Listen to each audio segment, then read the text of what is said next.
আলু ভাজা হচ্ছে। এই যে দেখো লবণ দিয়ে দিয়েছি আর কড়াইতে প্রথমে তেল দিয়ে গরম হয়ে গেলে উস্তে আলুগুলো ঢেলে দিয়েছি।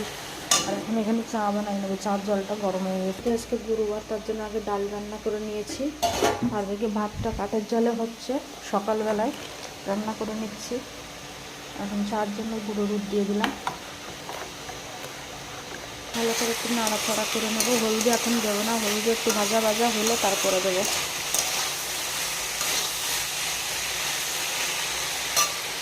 দুধটা ফুটে গেছে, ফুটে যাওয়ার পরেই চিনি দেবো। বেশ একটু ভাজা ভাজা হয়ে গেছে, এবার দিয়ে দেবো হলুদ। চাটায় জাল উঠে গেছে।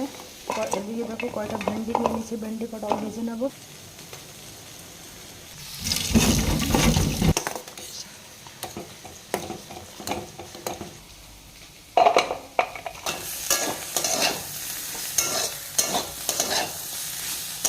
উস্তে আলু ভাজা হয়ে গেছে, এবার ভেন্ডিগুলো ভেজে নেবো। দিয়ে দেবো তেল কড়াইতে, দেবো ভেন্ডিগুলো ভাজার জন্য। এটা লবণ দেবো না, হলুদ দেবো না, ভালো করে ভেজে নামিয়ে নেবো। এবার দিয়ে দেবো সামান্য একটু লবণ, ভালো করে ভেজে নেবো। আমি এখানে আমার ব্লগটাকে শেষ করে দিচ্ছি, কারণ কি আর সম্পূর্ণ ভিডিওটা আপনাদের দেখাতে পারছি না।